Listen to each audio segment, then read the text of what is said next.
Myth: medieval cities were tiny and unimportant.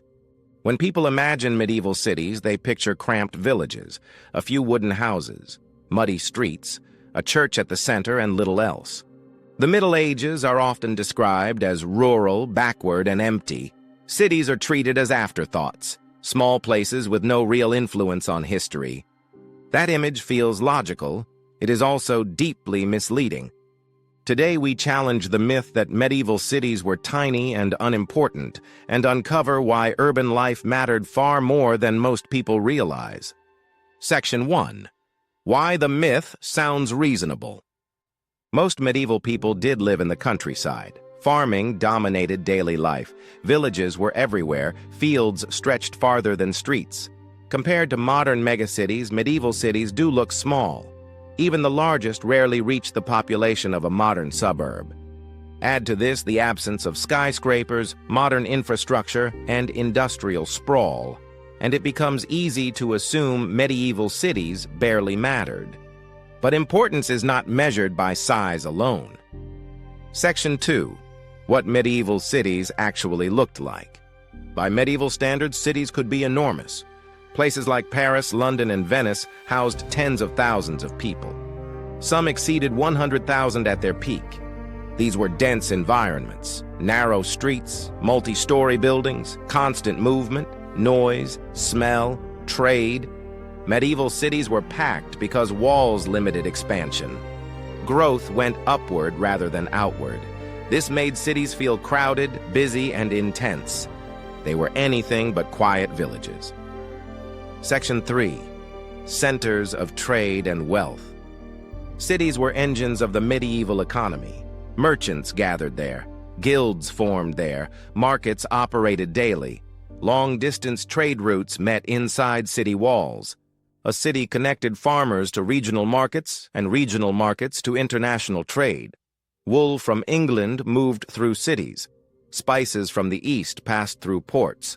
Silver, wine, salt, and cloth flowed constantly. Cities turned raw production into wealth. They collected taxes, minted coins, and financed wars.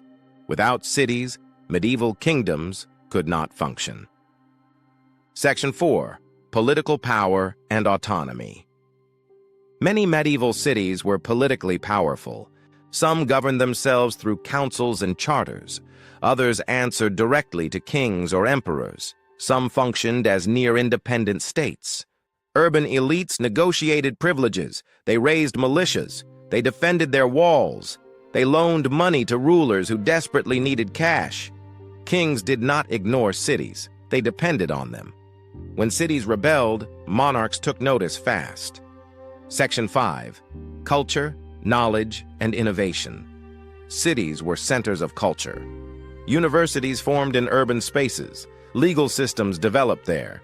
Written contracts, banking practices, and civic administration all thrived in cities. Artists found patrons. Builders experimented with stone and glass. Cathedrals reshaped skylines and identities. Urban life encouraged specialization. A city needed lawyers, notaries, physicians, and teachers. This concentration of skill changed medieval society permanently. The Middle Ages did not stagnate inside cities. They evolved. Section 6. The origins of the myth. So why do people still think medieval cities were insignificant? Part of the answer lies in later centuries. Renaissance writers downplayed the medieval past to glorify their own age. Enlightenment thinkers framed the Middle Ages as something to escape. Industrial cities then rewrote the definition of importance. Smokestacks and factories replaced walls and markets. Anything that came before looked small by comparison. Over time, complexity was flattened into caricature. Section 7. What medieval cities really were. Medieval cities were not modern cities. They lacked sanitation, electricity, and mass transit. But they were vital, crowded, influential, dangerous, wealthy, innovative. They shaped economies, politics, culture, and belief. They connected distant worlds and concentrated power behind stone walls. The medieval world did not move forward in spite of its cities. It moved forward because of them. The myth of tiny medieval cities survives because it feels simple. The truth is more interesting. Cities mattered. They mattered deeply.